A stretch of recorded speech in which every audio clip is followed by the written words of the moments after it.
amazing sight. This is one of the most modern, most recent memorial built here around Herzl grave. As we mentioned it before, you remember this place is the connection between the Israeli society, its past, present, and future. The happy moments, the suffering, the wars, the Holocaust. And here, we are now heading towards the memorial for Ethiopian Jewry. Some of the Jews coming from Ethiopia. If you remember, let me remind you what happened here. Ethiopia, Eastern Africa, very interesting country, which was 3,000 years ago led by a king. His name was Menelik I. He was, as they say, the son of King Solomon. King Solomon, the son of King David, founder of Jerusalem. He was the son of the Queen of Sheba. King Solomon married this gorgeous princess from Eastern Africa. And she came back to Africa and turned her country into the first Jewish kingdom outside the land of Israel. As we can read here, since the Jews were exiled from Zion to Ethiopia after the destruction of First Temple, the return to Jerusalem has been the dream and the aspiration of the community, passed down from father to son, from generation to generation. Repeated attempts to realize the dream and return to Zion, Jerusalem, as you remember, ended again and again in bitter disappointment and sometimes in tragedy. The most famous of this courageous journey departed in 1862, led by Abba Mahari, but he was doomed to failure. At the end of 1979, the entire community left its home. I wish to remind you, these are the days Ethiopia was conquered by the Soviet communist regime, Mengistu. In those days, we had to find a solution for our Jewish people persecuted there. The community left its homes, young and old alike, and embarked on the long journey to the promised land, driven by an ancient dream and borne on the wings of hope. They walked hundreds of kilometers, miles, on foot, through the forests of Ethiopia and the deserts of Sudan. They climbed mountains, crossed rivers, endured the freezing cold and the burning sun, hunger and thirst, the terror of the cruel highway robbers, and the deliberate and merciless harassment of the hostile army and police. Hundreds of members of the community perished and were buried along the way, and many others are missing to these days. Those who survived reached Sudan with nothing and were dispersed among the refugee camps that were set up in the overnight in Duka, Rakuba, Jidarif, Tuaba. These are locations all over Sudan where they began the endless wait to leave for the land of Israel. I remind you that Sudan, President Numeri Sudan, an Islamic fundamentalist state, very hostile to Israel, and this was to build ties with this regime, for they let us go through their land. Let my people go. Next week, 2 weeks, is Passover, Pesach. So we hear that story in the miserable, crumbling tents which had become their new homes. They were stricken with hunger, cold, disease, and epidemic. Death became familiar to them. Entire families were obliterated as though they had never existed. Hundreds of thousands did not live to arrive and kiss the holy ground of the land of Israel. The story of this journey is the story of the remarkable heroism of an entire Jewish community that resolved to return to its home in Zion, even at the cost of its own life. The people of Israel remember the heroes of the journey, the many and the good who gave their life in the yearning for Jerusalem and the love of Zion. And this text written here is in English, Hebrew and Amharic. Look at this beautiful language. This is their language and character. And we have learned not to make again the mistakes we have done in the past. And we would like to help this community to be good Israelis, good citizens, happy citizens in the country, but never forget this beautiful culture they're coming from. The memorial is a very interesting monument. And in this monument, we can see and visualize African huts, the way this community was living in Gundar area, in Gundar, and we can see here this dark shades representing the marching men, women, children, and elderly. They walked in the desert and they suffered hunger and rapes, robbery and death. And as we zoom closer, we can read their name. And come, Alan, I invite you to walk with me among them in this reconstitution of a desertic,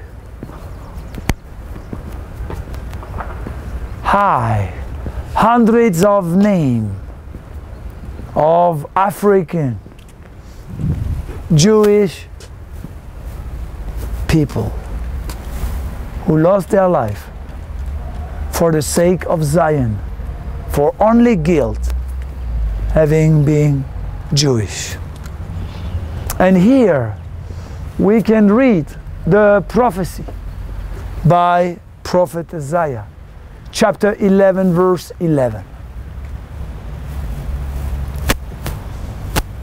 ויהי ביום ההוא יוסיף אדוני שנית ידו לקנות את שאר עמו אשר יישאר מאשור וממצרים ומפטרוס ומכוש ומאילם ומשנער ומחמתת ומאיי הים. The day will come and the Lord will bring back to his land the forgotten tribes from Egypt and from Africa, from the east and from the west, and from all isolated islands in the sea. And here is the famous Yizkor ceremony. The Yizkor, the people of Israel will mourn and remember. יזכור עם ישראל את בניה ובנותיה של הקהילה. Shall the people of Israel remember the son and the daughters of this Jewish Ethiopian community, men and women, elderly and kids. Hundreds and thousands who gave their life when they waked and woke to the land of their forefathers, to Zion and Jerusalem, but could not survive the way. The heroism is to be remembered. And here is the hut. And in this hut we can see several pictures. Ethiopian villages, Jewish tents, and Jewish people marching. And here is the house of prayer of this Jewish ancient community.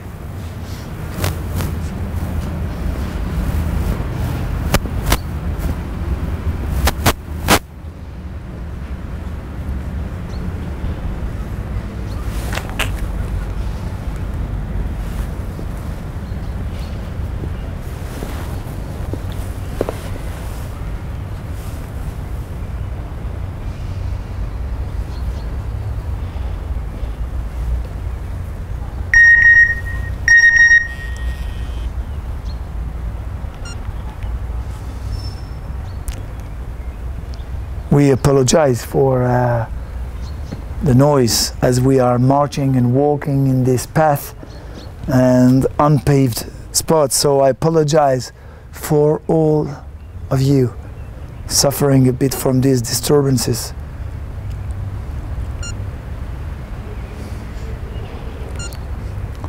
We got a nice message. Someone is hearing a cell phone, but no cell phone in our vicinity. It is probably connected to a broadcast in America. And so we are still looking for pictures, but sometimes expecting for you questions. The size of the Ethiopian community now? The size of Ethiopian community in Israel is today 200,000. In the coming parliament, I believe we will have 2 or 3 Knesset members. It's an improving situation, although, as you may understand, it is a very difficult time for the parents, as they hardly learn the language and depend on their children to back them up in their absorption in this country. So we clearly face dramatic problem among this community, wonderful community, warm people, very pleasant, the grandchildren of the Queen of Sheba and King Solomon wedding. As you could see, when we were looking at the soldiers marching, we saw already several officers coming from the Ethiopian immigration. So there are different ways to look at it, but we have to learn from the past. We have to learn.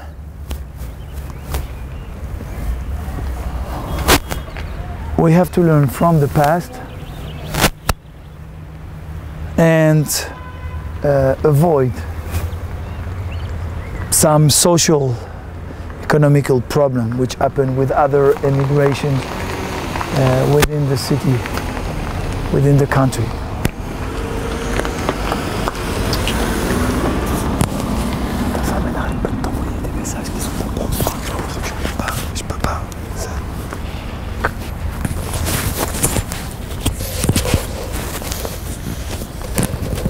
So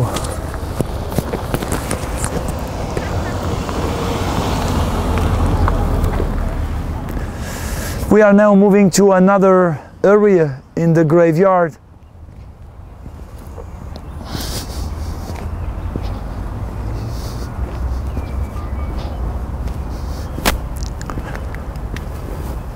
And this is very painful, as we are now moving to the National War Cemetery of Mount Herzl. We will just look at this section, which is the last section in the graveyard. And here, over 50 women and men, soldiers, were killed in the last war in Gaza.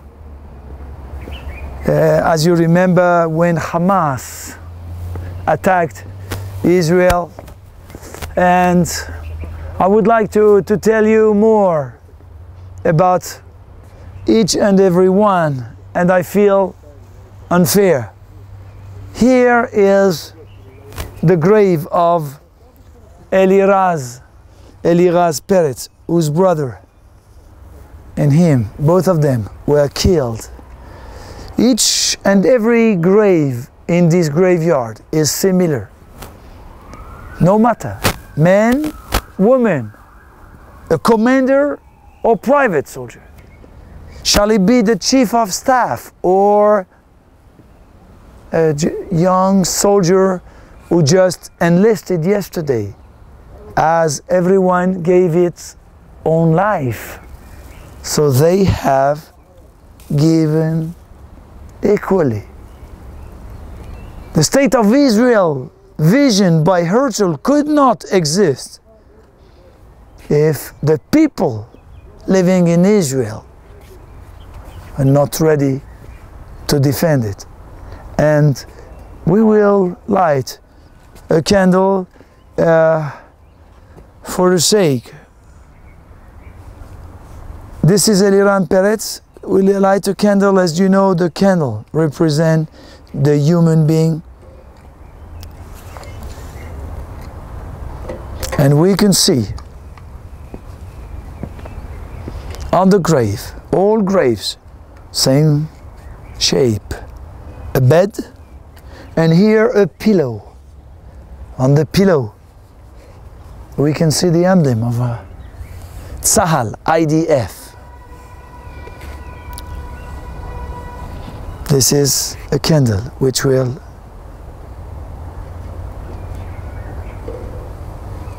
stay here. The little box is to avoid the wind, to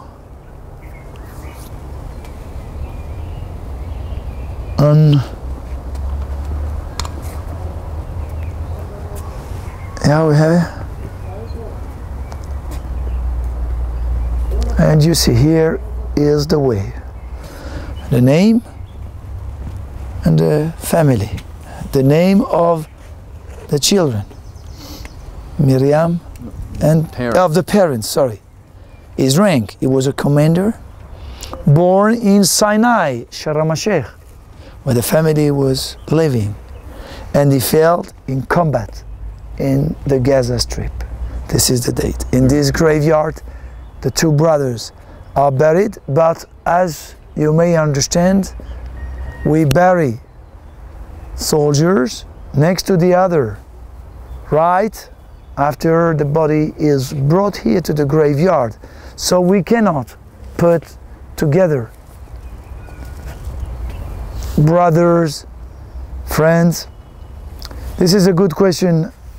Are there special graves for general? As I was telling you, everyone who gave his life, gave his life. So in the biblical vision, these people, these men and women are equal. And the grave of a general is similar to the grave of a private. The grave of a Jewish soldier is similar to the grave of a Muslim, Christian, or someone with no religious faith. The difference between Arlington in the US and Mount Herzl is that in Arlington, if you ever served the US forces and you pass away dozens of years or 20 or 30, 50 years afterward, you can be buried there. But in Israel, only soldiers that lost their life during their military duty are buried in this military graveyard. There's a major, the only thing we can see here is that the family can decide whether the boy or the girl will be buried in the central graveyard in Mount Herzl, or having him buried in the military section of its own village. But this is the national memorial, and unfortunately, being aware of the surroundings, the geopolitical situation of Israel, we unfortunately have many plots prepared for the future with the hope the hope we will never have to use it. By the way, From the Gaza. they're all from Gaza war. And please pay attention. In the last years, family come and decide to plant flowers, bring pictures or the flag of their units. In the past, this was something you wouldn't see. We will try to avoid bothering parents who come here to pilgrim their kids. ها؟ سلام אותו.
As we were viewing this ceremony on top of Mount Herzl,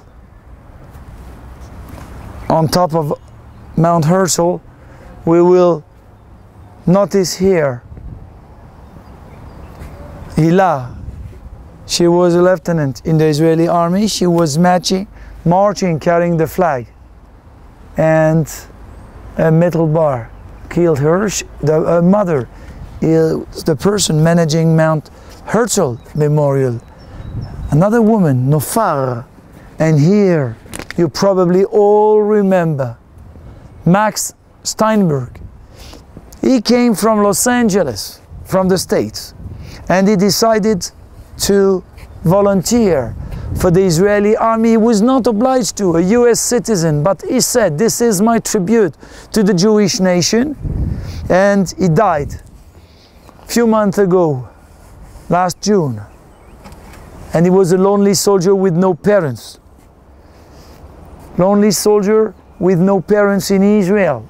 And when people heard on the Israeli radio and TV that this young boy, here is the man,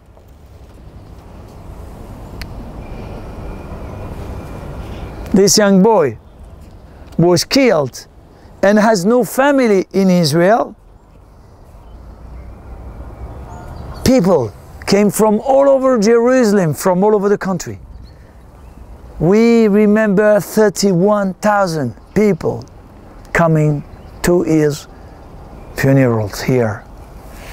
And this beret from the Golani Brigade, the famous tree, olive tree, or oak tree, there are two versions, is dedicated by his platoon friends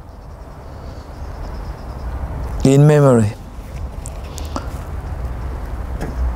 of that wonderful man.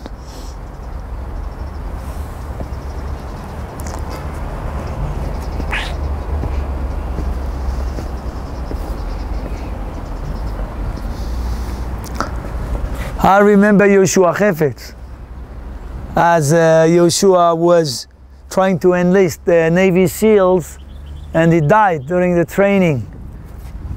the parents from Ghana, Israeli academics at the university, and the boy was 19 when he just died while in training.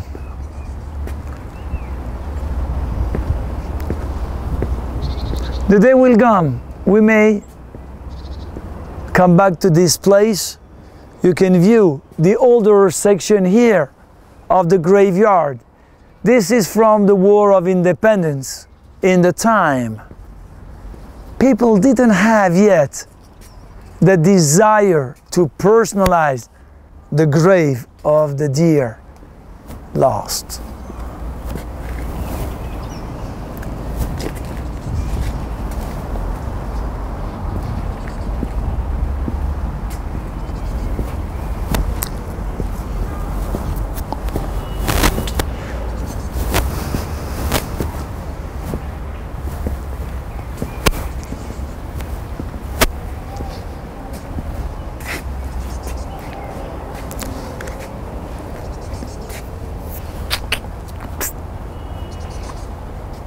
Each of them a story.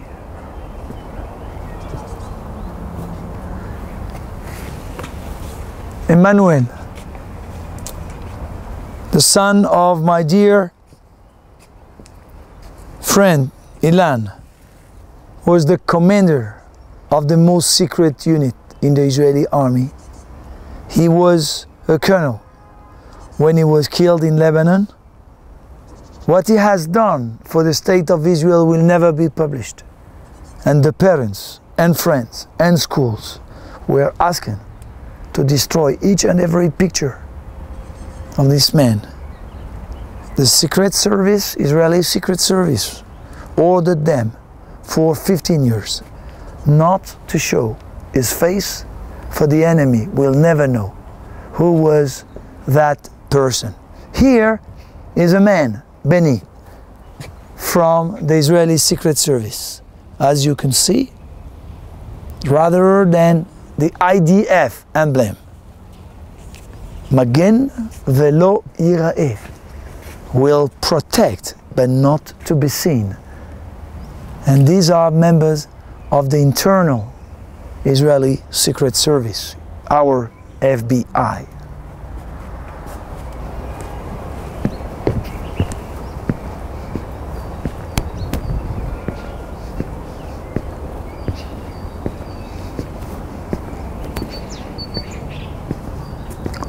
We will walk together. We will walk together through the graveyard. There are so many stories we wish to tell.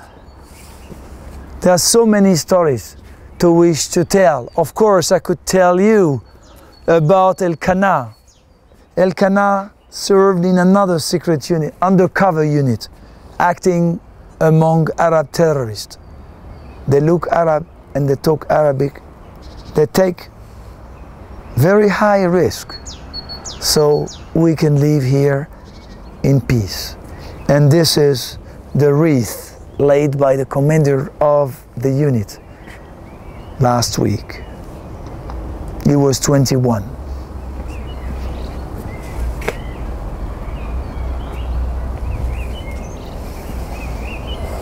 His family was among the first settlers in the Gaza Strip.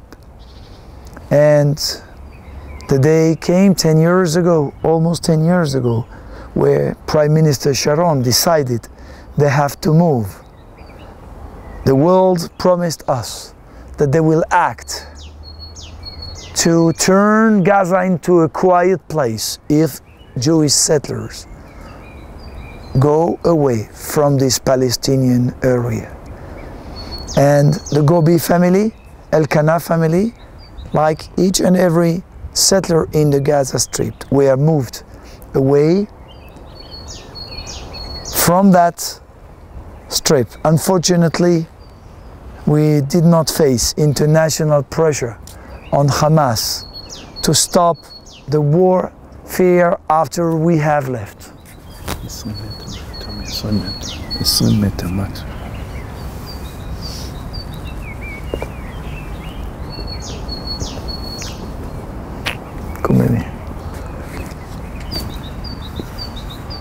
Here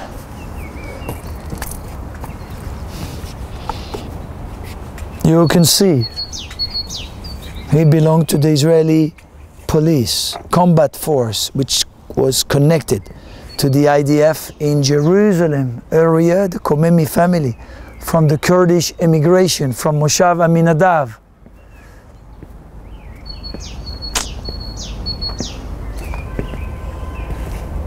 Israeli Air Force. He was a cadet at the Flight Academy and was killed on duty.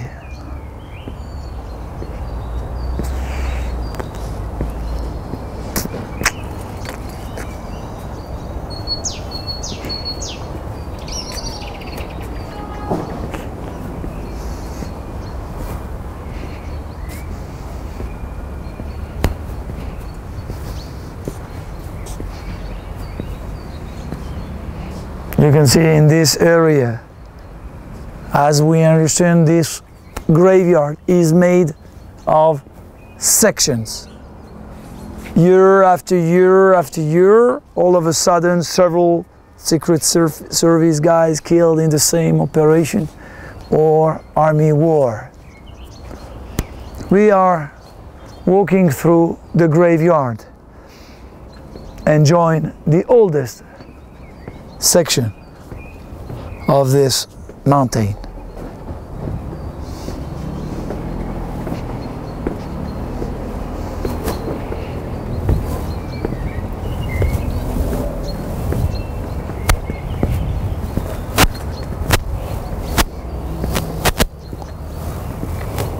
The State of Israel, the Defense Ministry, is in charge of maintaining the place. As you can see, the 6 Days War section, we see almost no flowers and no pictures, because this was not in the habit of the families in those days. These guys were 20, 19, 21 in 1967. They would be retired today. They lost their life. So we can live here peacefully.